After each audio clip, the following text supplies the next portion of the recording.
আজ আমরা ত্রয়োদশ করি।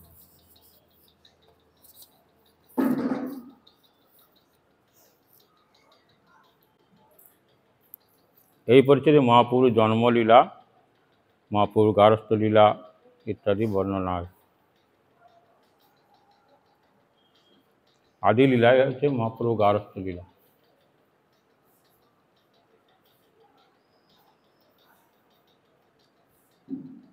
স্বপ্রসিদ্ধ চৈতন্য দেব যস্য প্রসাদত তল্লীলা বর্ণনে যোগ্য সদ্য সাধব কপি অয়ম। যার প্রসন্নতাক্রমে এই অদম যেন তার লীলা বর্ণনার সদ্য যোগ্যতা লাভ করতেছে, সেই চৈতন্যদেব আমার প্রতি প্রসন্ন। গ্রন্থকার কৃষ্ণদাস কবিরাজ গোস্বামী মহাপ্রভুর বর্ণনা করি। জয় জয় শ্রীকৃষ্ণ চৈতন্য গৌরচন্দ্র, জয় অদ্বৈত চন্দ্র, জয় জয় নিত্যানন্দ, জয় জয় গদাধর, জয় শ্রীনিবাস, জয় মুকুন্দ বাসুদেব, জয় হরি দাস, জয় দামোদর স্বরূপ, জয় মুরারি গুপ্ত, এসব চন্দ্রদয়ে তম কৈল লুপ্ত। বলছেন এই সমস্ত ভক্তগণ মহাপ্রভু, নিত্যানন্দ প্রভু, অদ্বৈত আচার্য, গদাধর পণ্ডিত, শ্রীবাস পণ্ডিত, মুকুন্দ বাসুদেব, হরিদাস, স্বরূপ দামোদর, মুরারিগুপ্ত, এই সমস্ত এরা চন্দ্রস্বরূপ।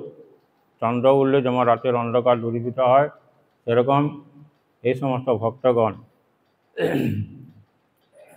জীবের অজ্ঞানতম অন্ধকার, সেই অজ্ঞানতা দূরীভূত হয়েছিল। জয় শ্রী চৈতন্যের ভক্ত পূর্ণ চন্দ্রগণ, সবার প্রেম জ্যোৎস্নায় উজ্জ্বল ত্রিভুবন। মহাপ্রভু সমস্ত ভক্তগণ বুঝি চন্দ্র সদৃশ, পূর্ণ চন্দ্র সদৃশ ভক্তগণ, তাদের প্রেম জ্যোৎস্নায়, চন্দ্রের জ্যোৎস্নায় যেমন জগৎ উদ্ভাসিত হয়, সেরকম তাদের প্রেম বন্যায় ত্রিভুবন, স্বর্গ মর্ত পাতাল উজ্জ্বলতা লাভ করে। এই তো কহিল গ্রন্থ আরম্ভে মুখবন্ধ, এবে কহি চৈতন্য লীলা ক্রমে অনুবন্ধ। প্রথমে তো সূত্ররূপে করিব গণন, পাছে বিস্তার করিব তার বিবরণ। প্রথমে বলছেন সূত্রাকারে সংক্ষেপে বলছেন, তারপরে সেগুলি আবার বিস্তার করে বর্ণনা করবে। শ্রীকৃষ্ণ চৈতন্য নবদ্বীপে অবতরী, 48 বৎসর প্রকট বিহরি। মহাপ্রভু নবদ্বীপে অবতীর্ণ হয়ে মোট 48 বৎসর তিনি লীলা করেছিলেন। দ্বাপর যুগে ভগবান কৃষ্ণচন্দ্র 120 বৎসর লীলা করেছেন, আর মহাপ্রভুর মাত্র 48 বৎসর। তার মধ্যে 24 বৎসর তিনি গিয়েছিলেন, আর 24 বৎসর সন্ন্যাস নিয়ে বিভিন্ন দেশ পরিভ্রমণ করেন।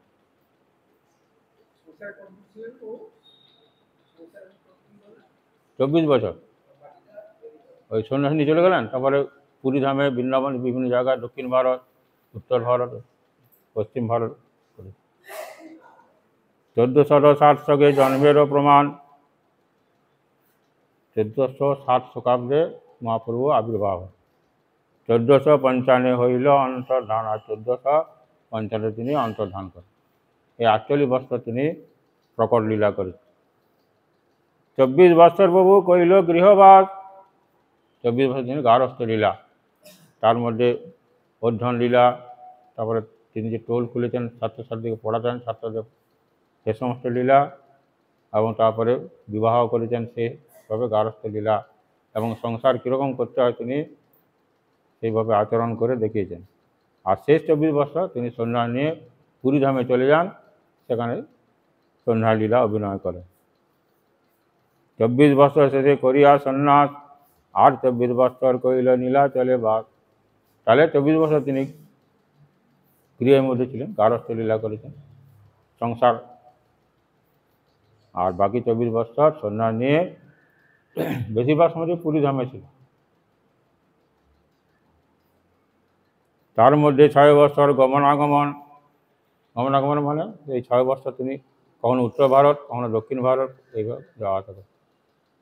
দক্ষিণ ভারত গিয়েছিলেন, দক্ষিণ ভারতের সব মূঢ় ব্যক্তিকে সকলকে বৈষ্ণব করেছেন, সেখানে তিনি কৃষ্ণের নাম, কৃষ্ণ প্রেম প্রচার করেছেন।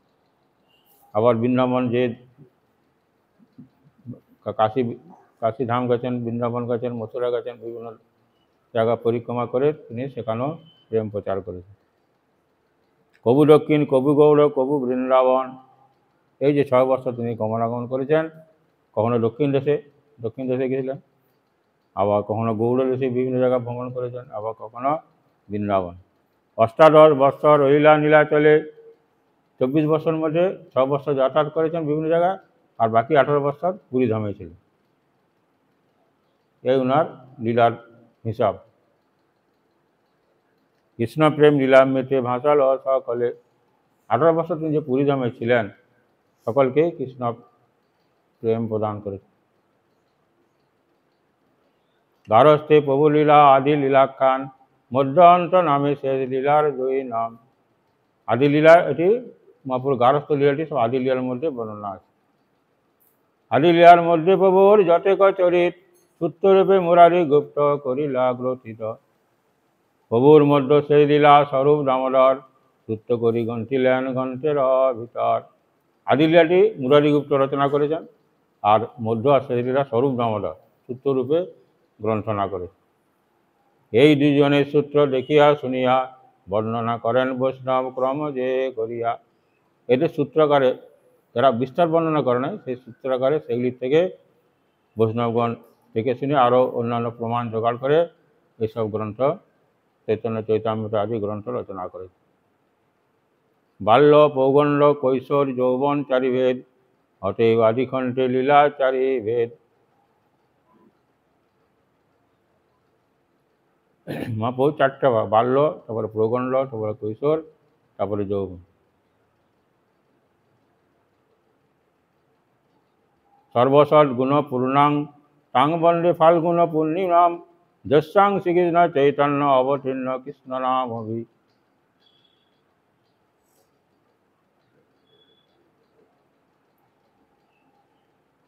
সেই সর্বসৎ গুণ পূর্ণ ফাল্গুন পূর্ণিমাকে আমি বর্ণনা করি, যে ফাল্গুনের পূর্ণিমাতে মহাপ্রভু আবির্ভূত হয়েছিলেন, যে পূর্ণিমায় শ্রীকৃষ্ণ নাম সহিত শ্রীকৃষ্ণ চৈতন্য অবতীর্ণ হইয়াছিলেন। ফাল্গুন পূর্ণিমা সন্ধ্যায় প্রভুর জন্মোদয়, সেই কালে দৈব যোগে চন্দ্রের গ্রহণ হয়। মহাপ্রভু যেদিন আবির্ভূত হয়েছে ফাল্গুন মাসের পূর্ণিমা, ফাল্গুনী পূর্ণিমা। তো ফাল্গুনী পূর্ণিমা সেদিন আবার চন্দ্রগ্রহণ, পূর্ণিমা চন্দ্রগ্রহণ হয়। মহাপ্রভু সেই চন্দ্রগ্রহণ সেদিনে তিনি আবির্ভূত হন। তো তখনকার দিনে এমনিতে হরিনাম করতো না, চন্দ্রগ্রহণ বা সূর্যগ্রহণকালে তারা গঙ্গা স্নান করতো আর হরিনাম করতো। তাই এই কৌশলে মহাপ্রভু সকলের মধ্যে সেই সকলের মুখ দিয়ে হরিনাম দিয়ে তিনি আবির্ভূত হয়েছিলেন। হরি হরি বলে লোক হরষিত হইয়া, গ্রহণকালে সব হরিনাম করে। জন্মিলা চৈতন্য প্রভু নাম জন্মাইয়া, নাম জন্মায় অর্থাৎ হরিনাম গ্রহণে সব গঙ্গায় স্নান করবে আর হরিনাম করবে, তখন এমনিতে হরিনাম করে না। তো মহাপুরুষ সেই কৌশলে সেই সময় তিনি আবির্ভূত হলেন। জন্ম, বাল্য, পৌগণ্ড, কৈশোর, যুবাকালে, তাহলে যিনি আবির্ভূত হলেন তখনই হরিনাম দিয়ে আরম্ভ করলেন। যেহেতু গ্রহণ সকলে হরিনাম করে, তারপরে বাল্য, পৌগণ্ড, কৈশোর, যুবাকালে তিনি ওই হরিনাম সকলকে দিয়েছেন সকলকে নানা চলনায় করে কৃষ্ণ নাম করেছেন। বাল্যভাব চলে প্রভু করেন ক্রন্দন, বাচ্চা অবস্থায় শিশু অবস্থায় ক্রন্দন করতেন খুব, আর হরিনাম করলেই কৃষ্ণ নাম করলেই চুপ করতেন। সবাই জানতো যে কাঞ্চে কৃষ্ণ নাম করলেই চুপ করবে, তাই সকলে হরে কৃষ্ণ করতো। আর এইভাবে মহাপ্রভু সকলকে কৃষ্ণ নাম করাতেন। বাল্যভাব চলে প্রভু করেন ক্রন্দন, কৃষ্ণ হরি নাম শুনি রহে রোদন। সবাই জানতে পারে যে এই নিমাই যখন কানবে কৃষ্ণ নাম বা হরিনাম করলেই চুপ করবে, তাই জন্য তাকে চুপ করানোর জন্য ওই কৃষ্ণ নাম বা হরিনাম করত। অতএব হরি হরি বলে নারীগণ, দেখিতে আইসে যেথা সর্ববন্ধুজন সতীমাতার যারা বন্ধু তারা দেখতে আসতো, আর নিমায় দেখতে এলে ওরকম খণ্ডন করতো এবং তাদের দিয়ে ওইভাবে হরিনাম করাতো। কৃষ্ণ নাম করলেই চুপ করতো। গৌর হরি বলি তারে হাসে সর্বনারী, গায়ের বং গৌরাঙ্গ, তো গৌর বর্ণ, আর হরি সকলকে হরি, তার নাম দিল গৌর হরি। সে নারীগণ, যে সমস্ত রমণীগণ মায়ের নিমাই দেখতে আসতো, তারা গৌর হরির নাম দিল। অতএব হইল তার নাম গৌর হরি। বাল্য বয়স যাবৎ হাতে খড়ি দিল, পৌগণ্ড বয়স যাবৎ বিবাহ না করিল। বিবাহ করিলে হইল নবীন যৌবন, সর্বত্র লওয়াইল প্রভু নাম সংকীর্তন। বাল্যাবস্থায় হাতে খড়ি দেওয়া হলো, প্রগণ্ড অবস্থায় যতদিন না বিবাহ হয়েছে প্রগণ্ড অবস্থা গেছে, তারপরে বিবাহ হলো যৌবন অবস্থায়। এই যৌবনে তিনি সকলকেই নাম সংকীর্তন করেছেন, নাম প্রচার করেছেন, সকলকে নাম দিয়েছেন। প্রগণ্ড বয়সে পড়ান শিষ্যগণে। তিনি নিজে উদ্ধারণ করেছেন গঙ্গাদাস পণ্ডিতের টোলে, আবার নিজে টোল খুলে ছাত্রদের পড়াতেন। সর্বত্র করেন কৃষ্ণ নামের ব্যাখ্যানে, সূত্রবৃত্তি টিকার কৃষ্ণ নামের তাৎপর্য, শিষ্যের পতিত হয় সবার আশ্চর্য। কীরকম ব্যাকরণ সূত্র পড়াতো, ব্যাকরণের বৃত্তি টিকা শিশুদের পড়ানোর সময় সেইটার সঙ্গে কৃষ্ণ নামের তাৎপর্য তিনি ব্যাখ্যা করতেন।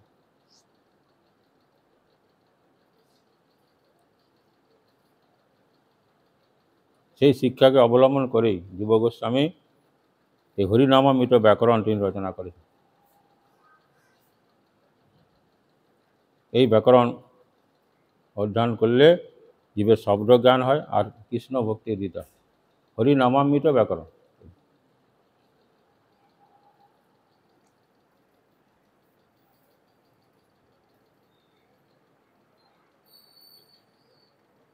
যারে দেখে তারে কহে কহ কৃষ্ণ নাম, যাকে দেখে বলে হরে কৃষ্ণ বলো।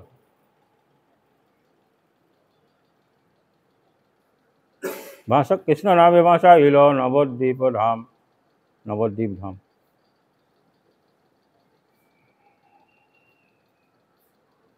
নবদ্বীপ ধাম জাহ্নবী বেষ্টিত 16 কোষ পরিধির অন্তর্গত। তাতে নববিধা ভক্তির পীঠস্বরূপ অন্তর্দ্বীপ, সীমন্তদ্বীপ, গদ্রুমদ্বীপ, মধ্যদ্বীপ, কোলদ্বীপ, ঋতুদ্বীপ, জন্মদ্বীপ, মোদদ্রুমদ্বীপ আর রুদ্রদ্বীপ, এই 9টি দ্বীপ বিরাজমান। তার মধ্যে অন্তর্দ্বীপের মধ্যস্থলে শ্রী মায়াপুরে মহাপ্রভু এই জগন্নাথ মিশ্রের বাড়ি ছিল। এই সকল নগরে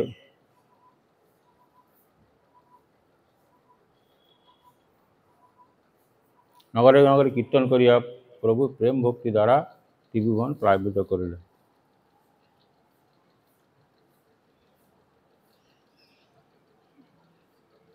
তাই বলছে নগরে নগরে ভ্রমে কীর্তন করিয়া।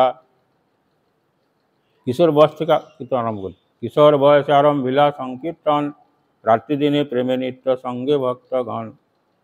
নগরে নগরে ভ্রমে কীর্তন করিয়া, ভাসাইল ত্রিভুবন প্রেম ভক্তি দিয়া। 24 বৎসর রয়েছে নবদ্বীপ গ্রামে, লোয়াইল সর্বলোকে কৃষ্ণ প্রেম নামে।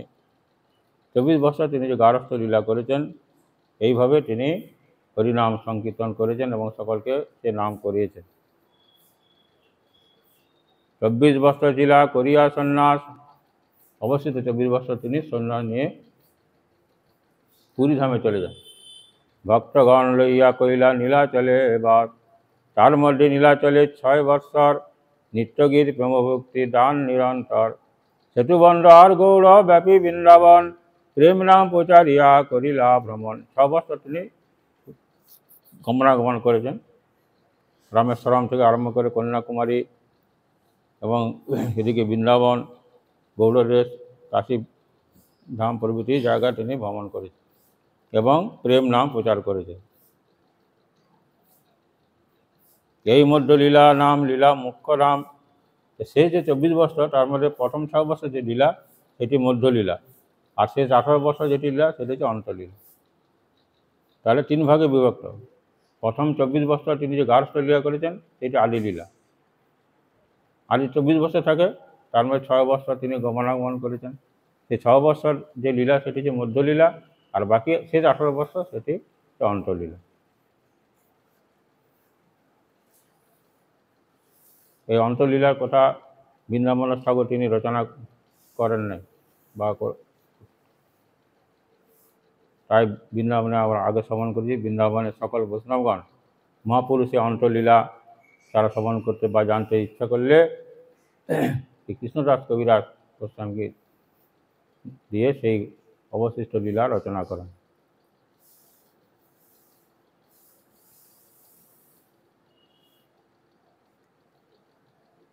তাহলে তিনটা আদি লীলা, মধ্যলীলা, অন্তলীলা, 24 বৎসর, 6 বৎসর, 18 বৎসর, তিনটা ভাগে ভাগ হয়েছে। দ্বাদশ বৎসর সে রহিলা নীলাচলে, প্রেমাবস্থা শিখাইলা আস্বাদন ছলে। রাত্রি দিবসে কৃষ্ণ বিরহ স্ফুরণ, উন্মাদের চেষ্টা করে প্রলাপ বচন। শিরাধার প্রলাপ জয়ছে উদ্ধব দর্শনে, সেই মতো উন্মাদ প্রলাপ করে রাত্রি দিনে।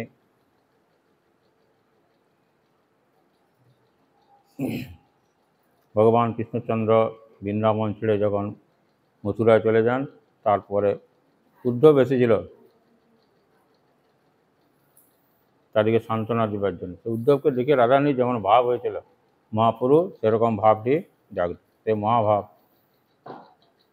বিদ্যাপতি জয়দেব চণ্ডীদাসের গীত এই আস্থা দেন রামানন্দ স্বরূপ সহিত। জয়দেব, বিদ্যাপতি, চণ্ডীদাস তারা যে সমস্ত কৃষ্ণ প্রেম জাতীয় কীর্তন রচনা করেছেন, সেগুলি স্বরূপ রামরা রামানন্দের সঙ্গে তিনি আস্বাদন করতেন। কৃষ্ণের বিয়োগে যত প্রেম চেষ্টিত, আস্থা দিয়া পূর্ণ কইল আপন অবাঞ্ছিত।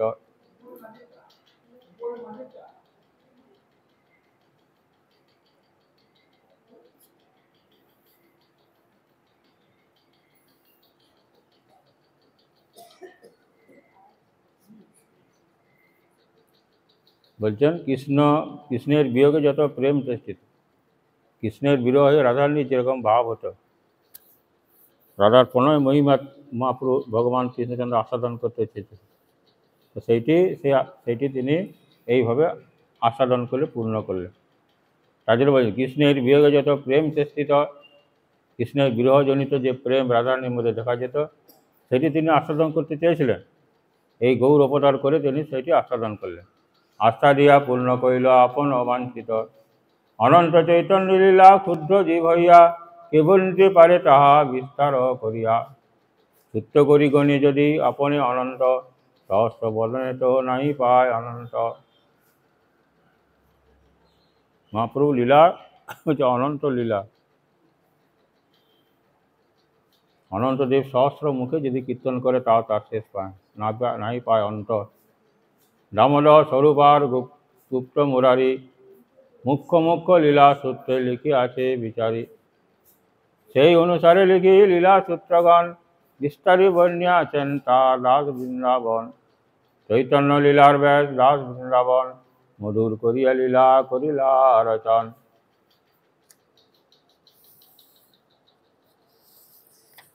বৃন্দাবন দাস ঠাকুর চৈতন্য মঙ্গল বা চৈতন্য ভাগবত গ্রন্থে মহাপ্রভু লীলা বিশেষভাবে বর্ণনা করেছে।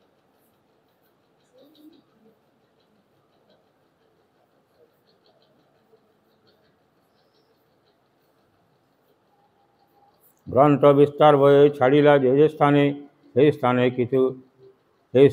কিছু করিব ব্যাখ্যানে। বিস্তারভাবে বর্ণনা করতে গেলে গ্রন্থ অনেক বড় হবে এই ভেবে বৃন্দাবন দাস ঠাকুর অনেক জায়গায় সূত্র আকারে লিখেছেন। তো কৃষ্ণদাস ঠাকুরা বলছেন, আমি সেই যেগুলি সূত্র আকারে লিখেছে সেগুলি আমি বর্ণনা করবো বিশেষভাবে। প্রভু লীলামৃততে হো করিল সাধন, তার ভুক্ত শেষ কিছু করি এ চর বন। বলছেন মহাপ্রভু লীলা তিনি আস্বাদন করেছেন বৃন্দাবন দাস ঠাকুর। বলছেন তার ভুক্ত শেষ, তার প্রসাদ স্বরূপ সেই মহাপ্রভু লীলা আমি কিছু অর্পণ করব, অর্থাৎ আস্বাদন করব। আদি লীলা সূত্র লিখি শুনো ভক্তগণ, সংক্ষেপে লিখি এ সম্ভব না যায় লিখন। কোনো বাঞ্ছা পূরণ লাগি ব্রজেন্দ্র কুমার, অবতীর্ণ হইতে মনে করিলা বিচার। আগে আলোচনা করেছি কৃষ্ণচন্দ্রের 3টি বাঞ্ছা মনে জেগেছিল, সেই 3টি বাসনা পূরণ করার জন্য তিনি চৈতন্য মহাপ্রভু রূপে অবতীর্ণ হলেন। 3টি বাসনা কী কী? প্রথম হচ্ছে রাধার প্রণয় মহিমা কীরূপ, অর্থাৎ আমার বিরহ হয় রাধারানী কৃষ্ণ হা কৃষ্ণ বলে কেঁদে কী সুখ পায়, সেইটি আমি আস্বাদন করব।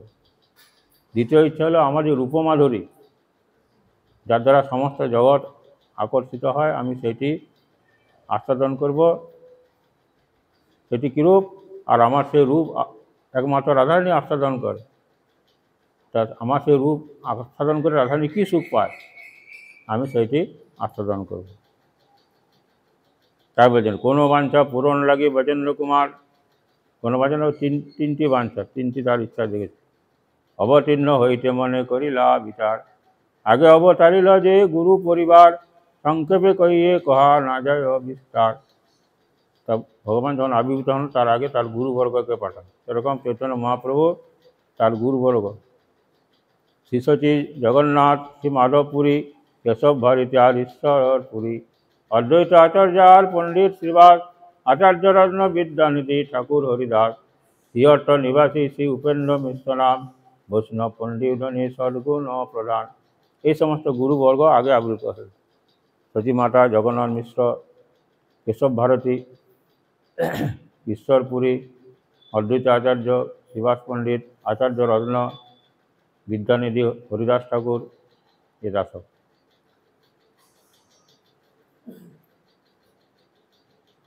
এই উপেন্দ্র মিশ্র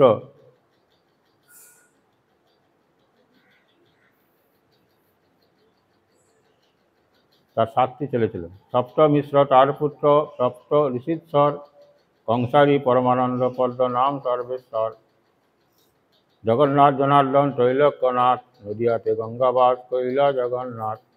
এই 7টি ছেলে কংসারী, পরমানন্দ, পদ্মনাভ, সর্বেশ্বর, জগন্নাথ, জনার্দন, ত্রৈলোক্যনাথ। তার মধ্যে জগন্নাথ নদিয়াতে বাস করত। জগন্নাথ মিশ্রবর পদবী পুরন্দর, নন্দ বসুদেব পূর্বে সদ্গুণ সাগর। দাপর যুগে যে নন্দ মহারাজ বা বসুদেব শুদ্ধ সত্য, সেই তিনি এই জগন্নাথ মিশ্র। জগন্নাথ মিশ্র তিনি পুরন্দর পদবী পেয়েছিলেন, এই মিশ্র পুরন্দর বলা। তারপর সতী নাম পতিব্রতা সতী, যার পিতা নীলাম্বর নাম চক্রবর্তী। আর মায়ের নাম হচ্ছে সতী, সতী মাতা। আর সতী মাতার পিতার নাম নীলাম্বর চক্রবর্তী। রাল দেশে জন্মিলা ঠাকুর নিত্যানন্দ, গঙ্গাদাস পণ্ডিত, গুপ্ত মুরারি মুকুন্দ। এরা রাল দেশে জন্মগ্রহণ করেছে। নিত্যানন্দ প্রভু, গঙ্গাদাস পণ্ডিত, মুরারি গুপ্ত, মুকুন্দ দত্ত আছে। অসংখ্য ভক্তের করা ইলা অবতার, শেষে অবতীর্ণা হইলা ব্রজেন্দ্র কুমার। তাহলে মহাপ্রভু আবির্ভূত হবার আগে এই সমস্ত ভক্তগণ সকলে আগে আবির্ভূত হল, তারপরে তিনি আবির্ভূত হয়েছেন। প্রভুর আবির্ভাব পূর্বে যত বৈষ্ণবগণ, অদ্বৈত আচার্যের স্থানে করেন গমন। মহাপ্রভুর পূর্বে সে অদ্বৈতই সকলের পূজা ও পূজ্য ও প্রধান। মহাপ্রভু আগে অদ্বৈত আচার্য আবির্ভূত হয়েছেন, সকলের তিনি যে কয়জন বৈষ্ণব ছিলেন নদিয়া বা মায়াপুরে যে অদ্বৈত আচার্য ভবন ছিল, তারা সব বৈষ্ণবগণ এসে সেখানে তারা এই সমস্ত ভক্তি শাস্ত্র নিয়ে তারা আলোচনা করত। আরও অনেক পণ্ডিত তাদের সভা ছিল, সেখানে ভক্তির কথা তারা বলতো না।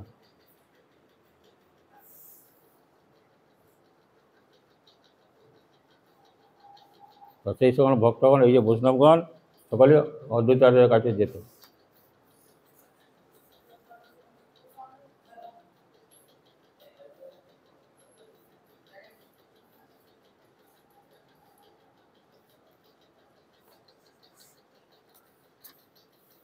গীতা ভাগবত কই আচার্য গোসাই, জ্ঞান কর্ম নিন্দি করে ভক্তির বড়াই।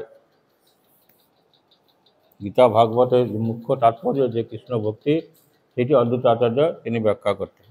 জ্ঞান যোগ বা কর্মকে তিনি নিন্দা করতেন, তুচ্ছ বলেছেন। সর্বশাস্ত্রে কৃষ্ণ ভক্তিরও ব্যাখ্যান, জ্ঞান যোগ তপ ধর্ম নাই মানে আন। সকল শাস্ত্রেরই মুখ্য তাৎপর্য এটি কৃষ্ণ ভক্তি। তো তৎকালীন বড় বড় পণ্ডিতগণ কৃষ্ণ ভক্তি ব্যাখ্যা না করে তারা তর্ক বিতর্ক করত শ্লোক নিয়ে। তার সঙ্গে তাতে করে বৈষ্ণব এরগণ, কৃষ্ণ কথা কৃষ্ণ পূজা নাম সংকীর্তন। তাকে প্রধান জ্ঞান করে, অদ্বৈতাচার্যকে প্রধান জ্ঞান করে সকল বৈষ্ণবগণ তার সঙ্গে কৃষ্ণ কথা বলতো, কৃষ্ণ পূজা করত, নাম সংকীর্তন করত। কিন্তু সর্বলোক দেখি কৃষ্ণ বহির্মুখ। অদ্বৈতাচার্য দেখলেন এই মাত্র কয়েকজন মাত্র বৈষ্ণব, বাকি সকলেই তো কৃষ্ণ বহির্মুখ। বিষয়ে নিমগ্ন লোক দেখি পাইল দুঃখ। সকলে বিষয়ভোগে মত্ত, অত্যাচার্যর তো দুঃখ হলো। এই সমস্ত জীব কী করে উদ্ধার হবে? লোকের নিস্তার হেতু করে না চিন্তা করতেন এই কলিহত জীব, এরা সংসারে এত জ্বালা যন্ত্রণা ভোগ করছে, এরা কী করে উদ্ধার পাবে? তাই তিনি চিন্তা করছেন কী করে হবে, কেমন এ সর্বলোকের হইবে তারণ, এই সমস্ত জীব কী করে উদ্ধার পাবে? কৃষ্ণ অবতরী করেন ভক্তির বিস্তার, তবে তো সকল লোকের হইবে নিস্তার। এই স্বয়ং কৃষ্ণ, ভগবানের অন্য কোনো অবতার থেকে কাজ হবে না, স্বয়ং ভগবান কৃষ্ণচন্দ্র তিনি যদি অবতীর্ণ হন এবং সেই কৃষ্ণ প্রেম প্রচার করেন, তবে এই সমস্ত জীব, কলিহত জীব, তারা এই সংসারে জ্বালা যন্ত্রণা থেকে মুক্তি পাবে। তাই সেটি চিন্তা করতেন। কৃষ্ণ অবতারিত আচার্য প্রতিজ্ঞা করিয়া কৃষ্ণ পূজা করে তুলসী গঙ্গা জল দিয়া। কিন্তু প্রতিজ্ঞা করলেন, আমি যদি কৃষ্ণকে অবতার করাতে পারি তবে আমার নাম অদ্বৈত। তাই গঙ্গা জল আর তুলসী মঞ্জরি দিয়ে ভগবানকে আহ্বান করতেন। কৃষ্ণের আহ্বান করে সঘন হুঙ্কারে আকৃষ্ট হইলা ব্রজেন্দ্র কুমার। জগন্নাথ মিশ্র পত্নী সচির উদরে অষ্টকলা ক্রমে হইল জন্মি জন্মি মরে। সতী মাতার পরপর 8টি সন্তান হয়েছিল, কন্যা সন্তান। জন্ম হয়েছে আর মরে, জন্ম হয়েছে আর মরে, 8টি। অপত্য বিরহে মিশ্রের দুঃখী হইল মন, পুত্র লাগি আরাধিল বিষ্ণুর চরণ।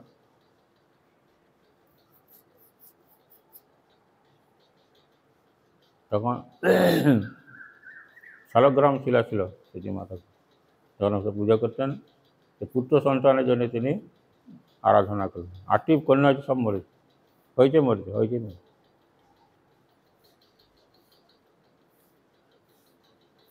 সেই সমস্ত সন্তান বিরহে সতী মাতা যখন খুব দুঃখ হলো, তখন পুত্রের জন্যে বিষ্ণু আরাধনা করলেন। তবে পুত্র জন্মিল বিশ্বরূপ নাম, নবম সন্তান হচ্ছে বিশ্বরূপ। মহাসংকর্ষণের অবতার।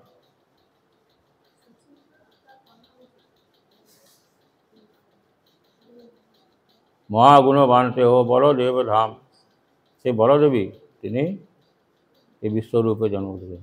আবার তারই এক অংশরূপে নিত্যানবও আবির্ভূত হয়েছে। বলদেবে প্রকাশ পরব বোম্বে সংকর্ষণ, দেহ বিশ্বের উপাদান নিমিত্ত কারণ। তা বই বিশ্বে কিছু নাই দেখি আর, অতএব বিশ্বরূপ নাম যে তাহার।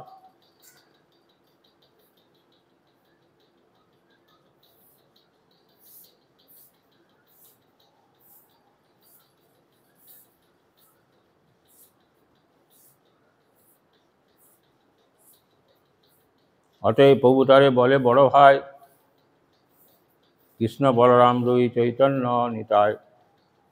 পুত্র পাইয়া দম্পতি হইলা আনন্দিত মন, বিশেষে সেবন করে গোবিন্দ চরণ। তাহলে প্রথম বিশ্বরূপ তিনি আবির্ভূত হলেন, সতী মাতা বা জগন্নাথের খুব আনন্দ। 1406 শকে শেষ মাঘ মাসে জগন্নাথ সতীর দেহে কৃষ্ণের প্রবেশ। এবারে মহাপ্রভু সে ভগবান কৃষ্ণচন্দ্র তিনি অবতীর্ণ হবেন। তাই প্রথমে জগন্নাথ মিশ্রের দেহে প্রবেশ করে তার থেকে সতী মাতার দেহে প্রবেশ করলেন। মিশ্র কয়ে সতীস্থানে দেখি অন্য রীত, জ্যোতির্ময় দেহ গেহ লক্ষ্মী অধিষ্ঠিত। সতী মাতার গর্ভের মধ্যে ভগবান প্রবেশ করেছেন। তো মিশ্র বলছে কী বা এরকম, সমস্ত ঘর আমাদের উজ্জ্বল হয়ে, যাহা তাহা সর্বলোক কর এ সম্মান, যেদিকে যায় সকল লোক আমাদের সম্মান করে। ঘরে পাইয়া দেয় ধন বস্ত্র ধান, ঘরে পাঠাইয়া দেয় লোকে, যেদিকে যায় সকল লোক খুব সম্মান করে, আর এ সমস্ত বস্ত্র ধান ইত্যাদি সম্পদ পাঠিয়ে দেয়। সতী কয়ে মুই দেখো আকাশ উপরে, দিব্যমূর্তি লোক আসে তুতি জানা করে। জগন্নাথ মিশ্র বলছে, জানো এরকম আমি দেখি আকাশ মার্গ থেকে দিব্যমূর্তি সব লোক এসে আমাকে দেখে সব তুতি করে। জগন্নাথ মিশ্র কয়ে স্বপ্ন যে দেখিল, জ্যোতির্ময় ধাম মোর হৃদয়ে পৌঁছিল। জগন্নাথ মিশ্র বলছে, আমি দেখলাম এক জ্যোতির্ময় বস্তু আমার দেহের মধ্যে প্রবেশ করল। তারপরে আমার হৃদয় হইতে গেলা তোমার হৃদয়ে, আমার হৃদয় থেকে তোমার হৃদয়ে গেল। কেন বুঝি জন্মিবেন কোনো মহাশয়, নিশ্চয়ই কোনো মহাপুরুষ সে জন্ম হবে। এত বলি দুয়ে রয়ে হরষিত হইয়া, শালগ্রাম সেবা করে বিশেষ করিয়া।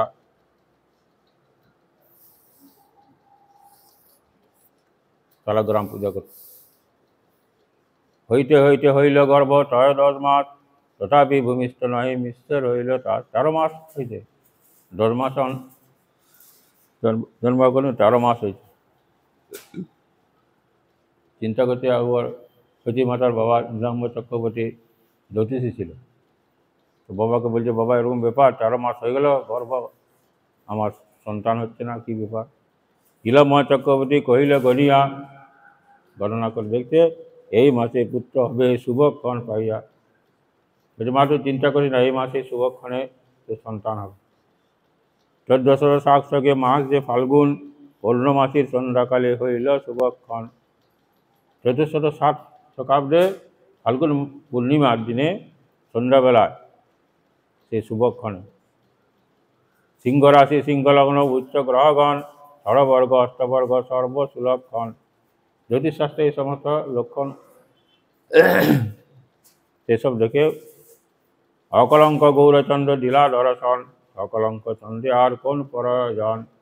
সকলঙ্ক চন্দ্র, আমাদের আকাশে চাঁদ তার কলঙ্ক আছে, বিভিন্ন রূপ হয়। প্রতিপদ, দ্বিতীয়, তৃতীয়, চতুর্থ থেকে পুণ্য পর্যন্ত, আবার অমাবস্যা থেকে আবার কমতে থাকে। তো সেরকম কিন্তু আমাদের গৌর চাঁদের এরকম কোনো কলঙ্ক নেই।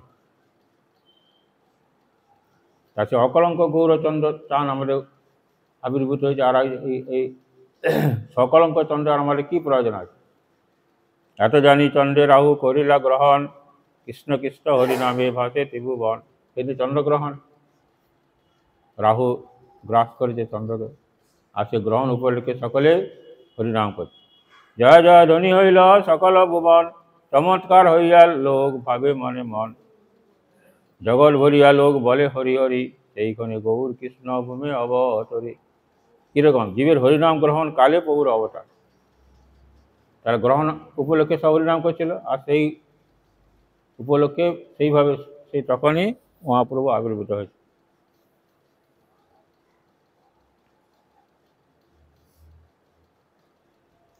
প্রসন্ন হইল সব জগতের মন, হরি বলি হিন্দুকে হাস্য কর এ জগন। হরি বলি নারীগণ দেই হুলাহুলি, স্বর্গে বাদ্য নৃত্য করে দেব কুতূহলী। স্বর্গে দেবতাগণ আনন্দ হয়েছে। প্রসন্ন হইল 10 দিক, প্রসন্ন নদী জল, সাগর জম্মম হইল আনন্দে বিহল। মহাপুর আবির্ভাবের সঙ্গে সঙ্গেই স্বর্গ, মর্ত, পাতাল সব আনন্দ উদ্বাস। 10 দিক, নদিয়া উদয়গিরি, পূর্ণচন্দ্র গৌরঘুরি, কৃপা করি হইলা উদয়। পাপতম নাশ হইল নাশ, শ্রীজগতের উল্লাস, জগভরি হরিধ্বনি হয়। পাপরূপতম অন্ধকার নাশ হল মহাপ্রভু। সেই কালে নিজালয় উঠিয়া অদ্বৈত রায়, নৃত্য করে আনন্দিত মনে। নিজালয় বলতে অদ্বৈত আছে তখন শান্তিপুরে ছিল, যদিও মহাপ্রভু আর বাড়ি ছিল, যেহেতু নিজালয় বলেছে সুতরাং শান্তিপুরে কোথায় বলেছে। তিনি সেখান থেকে বুঝতে পারে আমার প্রভু আবির্ভূত, আনন্দে নৃত্য করছে। সেই কালে নিজালয় উঠিয়া অদ্বৈত রায়, নৃত্য করে আনন্দিত মনে। হরিদাসে লইয়া সঙ্গে, হুঙ্কার কীর্তন রঙ্গে, কেনে নাচে কেউ নাই জানে। হরিদাস তখন ওনার ঘরে ছিল। হরিদাসকে নিয়ে নৃত্য করছে, তো হঠাৎ কেন নৃত্য করছে কেউ বুঝতে পারছে না। দেখি উপর আগ হাসি, শীঘ্র গঙ্গা ঘাটে আসি, আনন্দে করিল গঙ্গা স্নান। উপরাগ মানে গ্রহণ, গ্রহণ উপলক্ষে সকলে গঙ্গা ঘাটে এসে স্নান করতে। পাইয়া উপরাগ ছলে আপনার মন বলে, ব্রাহ্মণরে দিল নানা দান। জগৎ আনন্দময় দেখি মনে সবিস্ময়, ঠারে ঠরে কয়ে হরিদাস, তোমার ওই ছনরঙ্গ মোর মন পরসন্ন, দেখি কিছু কার্যে আছে ভাগ। হরিদাস ঠাকুর বলছি আপনার এরকম ভাব, নিশ্চয়ই কোনো শুভ কাজ হয়েছে। আচার্যরণ্য শ্রীনিবাস হইল মনে সুকল্লাস, যায় স্নান কইল গঙ্গা জলে। আচার্য রত্ন, তারপরে শ্রীবাস পণ্ডিত, এদেরও খুব আনন্দ হল। সকলে যে গঙ্গা স্নান, আনন্দে বিহল মন করে হরি সংকীর্তন, নানা দান কইল মন বলে। এই মতো ভক্ত জ্যোতি, যার যেই দেশে স্থিতি, তাহা তাহা পাইয়া মন বলে। নাচে করে সংকীর্তন, আনন্দে বিহল মন, দান করে গ্রহণের ছলে। ব্রাহ্মণ সজ্জন নারী, নানা দ্রব্যে পাত্র বলি, আইলা সব যৌতুক লইয়া। নিমায় জন্ম হয়েছে তো সকলে ব্রাহ্মণীগণ, তারা সব সজ্জিত হয়ে নানা রকম উপহার নিয়ে দেখতে আসছে। যেন কাঁচা সোনার দুটি, দেখি বালক এর মূর্তি, আশীর্বাদ করে সুখ পাইয়া। কিরকম গায়ের রং? বলছে কাঁচা সোনার মতো গায়ের রং। সকলে আশীর্বাদ করছে। সাবিত্রী, গৌরী, সরস্বতী, সতী, রম্ভা, অরুন্ধতী, আর যত দেব নারীগণ, এমনি ব্রাহ্মণী তখন এসেছে, আবার দেবতাদের স্ত্রীগণও এসেছে। নানা দ্রব্যে পার্থবরী, ব্রাহ্মণ নির্বেশরী, ব্রাহ্মণ নির্বেশরে সকলে এসেছে। আসি সবে করেন দর্শন। সাবিত্রী হচ্ছে ব্রহ্মার স্ত্রী, গৌরী হচ্ছে শিবপত্নী, শিবের স্ত্রী, সরস্বতী হচ্ছে নৃসিংহদেবের স্ত্রী।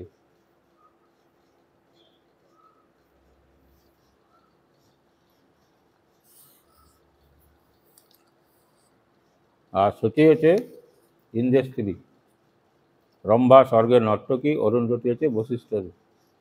এই সমস্ত দেবতা এবং ঋষিগণের স্ত্রীগণ নানা রকম উপহার নিয়ে দেখতে আসে।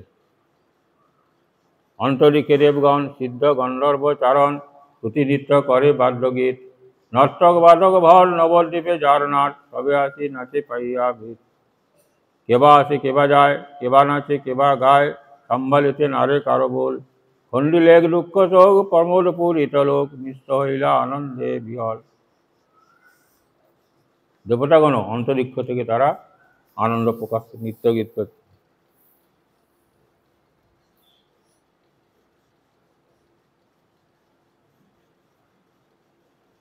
আচার্যরণ্য শ্রীনিবাস, আচার্য মানে চন্দ্রশেখর আচার্য, জগন্নাথ মিশ্রপাত আসিতারে করে সাবধান, করাইল জাতকর্ম, যে আছিল বিধি ধর্ম, তবে মিশ্র করে নানা দান। এই চন্দ্রশেখর আচার্য, শ্রীবাস পণ্ডিত, এরা নানা যে জাতকর্ম, জন্মার পর যে সমস্ত ক্রিয়া করতে সেগুলি করালেন। যৌতুক পাইলে যত, ঘরে বা আছিল কত, সব দান বিপ্রে দিল দান। জগন্নাথ মিশ্র পরে যা ছিল সব ব্রাহ্মণকে দান করলেন। যত নর্তক গায়ন ভাট অকিঞ্চন জন, ধন দিয়া কইল সবার মান। এছাড়া যারা নৃত্য করছিল, যারা গান করছিল, বা দুঃখী গরিব দুঃখী যারা, সকলকে ধন দিলেন। শিবাসের ব্রাহ্মণী, তার নাম মালিনী, আচার্য রত্নের পত্নী সঙ্গে। সিন্দুর হরিদ্রা তৈল, খই গোলা নানা ফল, দিয়া পূজে নারীগণ রঙ্গে। মালিনী দেবী আর চন্দ্রশেখর আচার্যের স্ত্রী তারা এসে সিঁদুর, তেল, হলুদ যেভাবে করা হয় সেগুলি করলেন।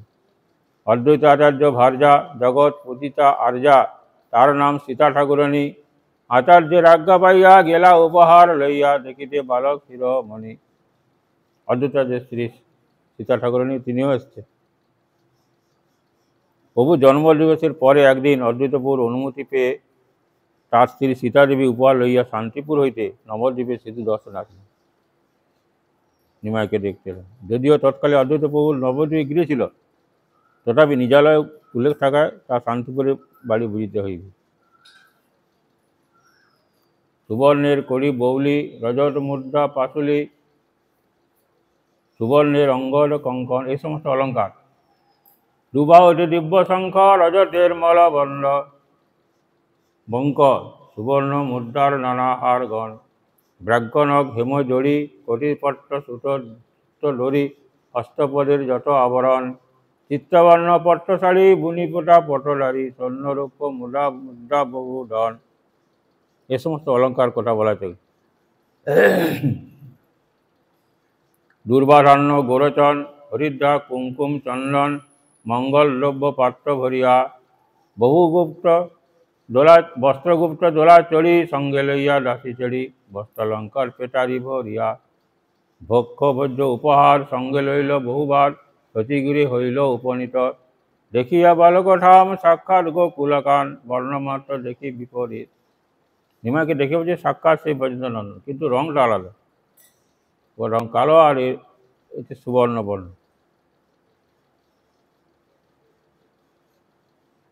সর্বাঙ্গ সুনির্মাণ সুবর্ণ প্রতিমা ভান, সর্বাঙ্গ সুলক্ষণময়। বালকের দিব্যজ্যোতি দেখি পাইল বহু প্রীতি, বাৎসল্যতে দবিল হৃদয়। দুর্বাধান দিল শীর্ষে, কইল বহু আশিসে, চিরজীবী হও দুই ভাই। দুই ভাইকে আশীর্বাদ করছে যে সতীমার আটটা কন্যা হয়ে মরেছে, আশীর্বাদ করে, ধান দুর্বা দিয়ে আশীর্বাদ করছে। ডাকিনী শাকিনী হইতে শঙ্কা উপজিল চিতে, ধরে নাম তুইল নিমাই। 8টা মেয়ে মারা গেছে তো, সেই ভয়ে ডাকিনী শাকিনীর ভয়ে নাম রাখলো নিমাই। নিম গাছ চিত তো, তাহলে আর এসব খাবে না, সেই ভয়ে নিমাই নাম গেছে। পুত্রমাতা সান্দিনী দিলবস্ত্র বিভূষণী, পুত্রসহ মিশ্রে সম্মানী। সতী মিশ্রের পূজা লইয়া মনেতে হরিষ হইয়া, ঘরে আইলা সীতা ঠাকুরানী। অদ্বৈত স্ত্রী সীতা দেবীর সীতা ঠাকুরানী, তিনি তার স্নানের দিনে ওনাকে উপহার দিলেন। হইতে সচি জগন্নাথ, পুত্র পাইয়া লক্ষ্মীনাথ, পূর্ণ হইল সকল বাঞ্ছিত। ধান ধান্যে ভরে ঘর, লোকমান্য কলেবর, দিনে দিনে হয় আনন্দিত। আগে আর্থিক অবস্থা খারাপ ছিল, এখন ঘর পরিপূর্ণ হচ্ছে, লক্ষ্মী সাক্ষাৎ আবির্ভাব।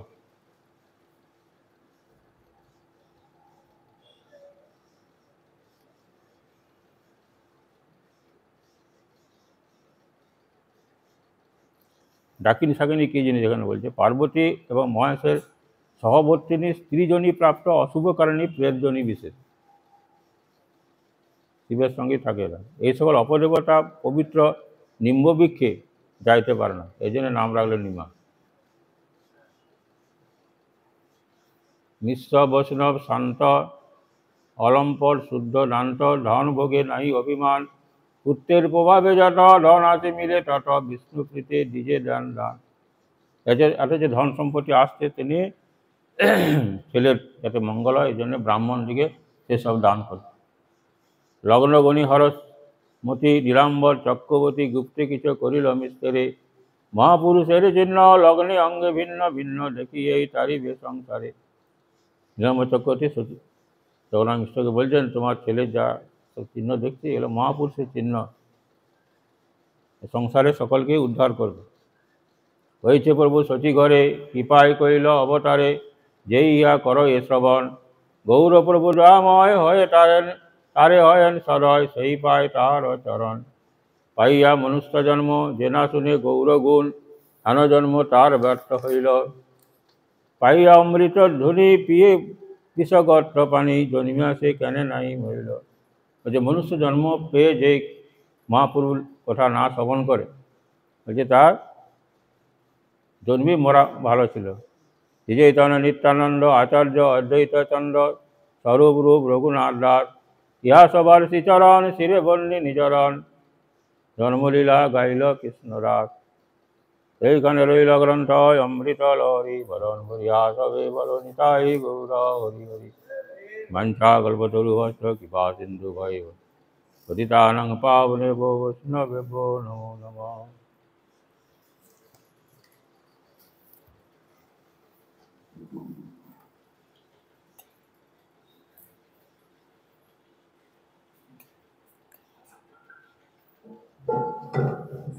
Hare Krishna, Krishna Krishna, Hare Hare, Hare Rama, Hare Rama, Rama Rama, Hare Hare. Hare Krishna, Krishna Krishna, Hare Hare, Hare Rama, Hare Rama, Rama Rama, Hare Hare. Hare Krishna, Krishna Krishna, Hare Hare, Hare Rama, Hare Rama, Rama Rama, Hare Hare. Hare Krishna, Krishna Krishna Hare Hare Hare Ram Ram Ram Hare Hare Hare Krishna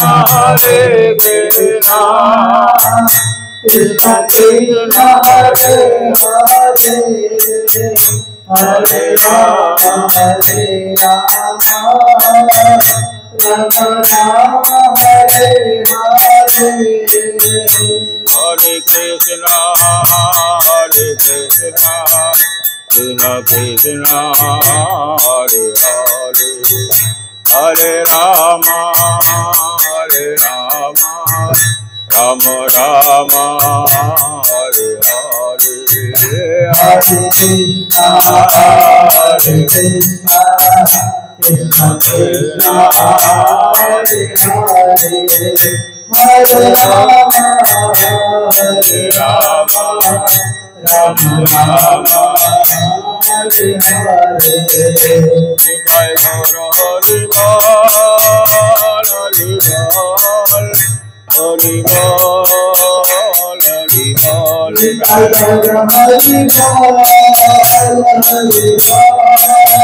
Hari जय गौर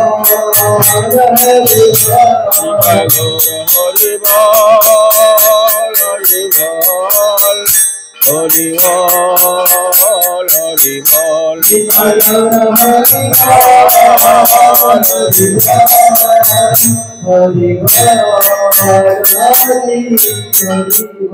निताय गौर प्रेमानंद निताय गौर प्रेमानंद।